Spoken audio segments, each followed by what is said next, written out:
decided I'm not going to fight the heart pounding. If I fight it, it's just going to get worse. So, as you all well know, the number one fear in the United States is death, and second to that is public speaking. So, well, we've had some great talks today, and I'm really excited to be here. So I want to start by sharing with you that when I was born, my father took my mother to the delivery room, or took her to the hospital, took her to the hospital where she was admitted. He was sent off to the waiting room, and she labored in the labor room, delivered in the delivery room, and then recovered in the recovery room. He was allowed to see her when she was tucked into her hospital room, and then again during visitation hours. He met me through the glass window in the nursery, where I lay in a bassinet with all of the other babies. I don't know when he was able to first hold me. Such a drastic comparison to what we see now. Fathers are in the delivery room. They're cutting the baby's cord. They're holding the baby. They're watching the baby be born. They're also, some of them are delivering the babies and catching the babies. Such a difference we have in this century. 91% of fathers are involved today with the mother at the time of their birth. 82% single fathers are involved with the mother at the time of their baby's birth. However, this drops to less than 50% by the time that child enters into preschool. Why, we have to ask? What is happening out there?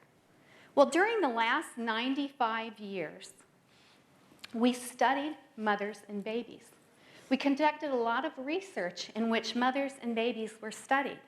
But what we didn't realize is that what was in the research was just as important as what was not in the research. Missing fathers cost us $1.5 million per child for every child that grows up without a father in this country, social services and wraparound services. We think this is inexcusable. We have to decide at some point what is happening here. So when we take a look at the research and realize that fathers have been left out, we have to ask ourselves, what are we doing in our society that doesn't encourage fathers to step up? So I'm here to talk about my research today. And what I decided to do was a research project with fathers and teach them how to massage their children. Now, what you might be asking is, why massage? So when we looked at infant massage, massage happens to be, or touch is the most critical component to babies. What we discovered is that when babies in orphanages in Romania were dying, that we could feed babies and we could diaper babies. However, babies had to be touched in order to survive. They were dying at a rate of 75%. And so touch is a critical component. What we also learned was that babies who were massaged in hospitals, who had been born in NICUs, that's a neonatal intensive care unit, that they often left the hospital up to 6 weeks earlier than babies that weren't massaged. That babies grew, they gained weight, they fared better, their immune systems came up. And even mothers who reported symptoms of postpartum depression reported less signs of depression regardless of whether they themselves massaged their baby or whether or not they watched somebody massage their baby. And the second reason was because there's a difference between attachment and bonding. Attachment are the behaviors that we as human beings engage in when we want what I call the sticky factor. When we want to stay in a relationship, we have certain behaviors that we engage in. Eye contact, communication, sensitivity towards the other person. The second prong to that is that with touch comes a lot of reversal. For instance, when a parent massages a baby, they also receive well-being as well as the baby does. So,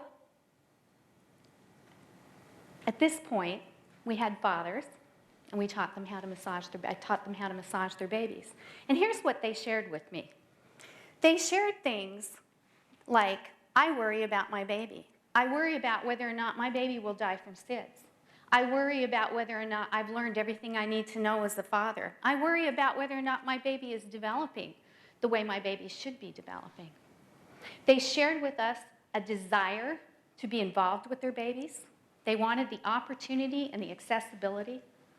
They hoped that they would learn a skill that would support them in the time that they spent with their baby.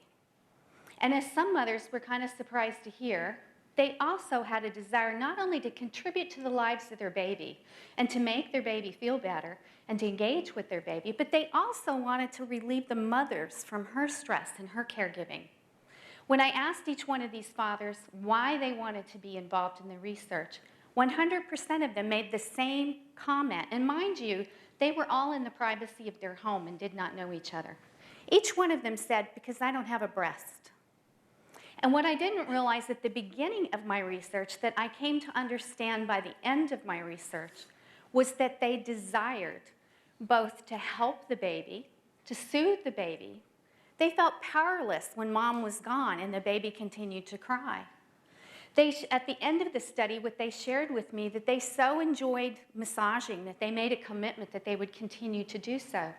The reason being is that they felt confidence and competency when they were interacting with their baby.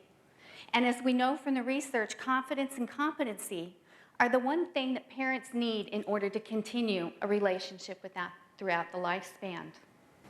So, where do we go from here? This isn't the end of the story. Fathers in the community would hear me talking about my research, and I got so excited that I'd be talking to friends at dinner, or we'd be out at some event, and I was just enthusiastic about it. And so they would come up and introduce themselves to me, and they would say, you know, I was in the delivery room when my baby was born. I went to the Le Mans classes. I went to the doctor's appointments. I even went to the aftercare classes. And each one of them told me something interesting. They said, I felt like an interloper. I said, an interloper? Why did you feel like an interloper? They said, because everything was directed towards the mother. I couldn't get eye contact. When they asked a question, the question was answered towards their wife or their girlfriend. Ashton Kutcher posted on Facebook and Twitter on March 11th how dismayed he was that there were no diaper changing stations in the bathroom at a sports event when he took his baby in there. What I found especially interesting was how people from around the globe, both men and women, commented about the lack of accessibility in the bathrooms for fathers to be able to go in there. Dr. Barry T. Brazelton, who's a pediatrician that I fell in love with years ago, has something what I call voice recognition. Now, he's in his 90s. He's just been given a Lifetime Achievement Award by the president this year. But his work has been such a contributing factor to babies and to families out there. He does something called I call voice recognition. He holds the baby up, and he says to the brand new daddy, we're talking about a newborn, he says, I want you to call this baby's name at the same time that I call the baby's name. And when he does this with new fathers, each time that baby's head turned right towards that father, which told those dads right up front that you are important to this baby. He's also shared with us that as little as 10 days old, a baby is able to respond differently to each caregiver. They know the differences from the caregiving styles, and they respond and adapt to those. I have a dream. I dream that we will start to challenge our belief systems, that we will challenge the way we think about men fathering and women mothering, that we will come to a place where we understand that the war between the sexes is not beneficial. It's not helping our families.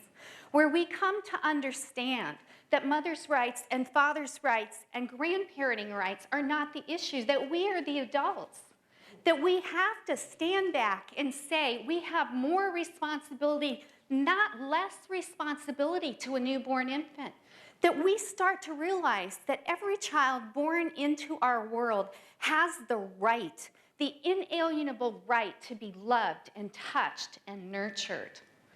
And to be able to look at this from a different perspective, let me ask you a question. When was the first time, and do you remember that moment, when you picked up a doll? And when I asked that question, I remember picking up a doll when I was a little girl. And when I picked her up by her leg, some adult coached me and said, we don't hold babies that way. But when my brothers picked up a doll, they were shooed away from it. And I understand from some men's experiences that they were shamed away from it. And in that moment, those little boys were introduced to the delusion of male superiority. They were too good to play with the doll. Instead, they were sent off to play with toys of mass destruction. They were denied, and this is the part, they were denied the opportunity to practice fathering. And then, speed the clock up. The first time they have a baby, someone puts that baby in their arms, and they're supposed to know what to do. Now, to their credit, men are stepping up all over the place. I was thrilled while I was doing my research to find that there were daddy bloggers out there. They've supported themselves and had their own community. Lastly, I would really like to challenge us to really take a look at where we're spending our money. As I mentioned, it's $1.5 million for every missing father. An infant massage class paid for by healthcare businesses as part of their plans for family, for a measly $300 to $500 in which attachment and bonding can happen. And the bonding process, by the way, is that chemistry that happens between two people, that initial spark, and it happens between a parent through the 5 senses: hearing, sight, smell, taste, and touch. All of which infant massage is an intense experience. So you have both the attachment behaviors and the bonding experience. And does it sound simplistic? And am I an idealist? Yes, I am. But I do believe that this is an answer that we could be looking for. And lastly, I'd like to say that it's not about giving it out to people where families are experiencing violence or sexual exploitation. Those families need to be referred into care and into treatment and cleared before they it becomes available to them. But I have a dream, and I really hope that you'll join me in this dream today. Thank you for your time.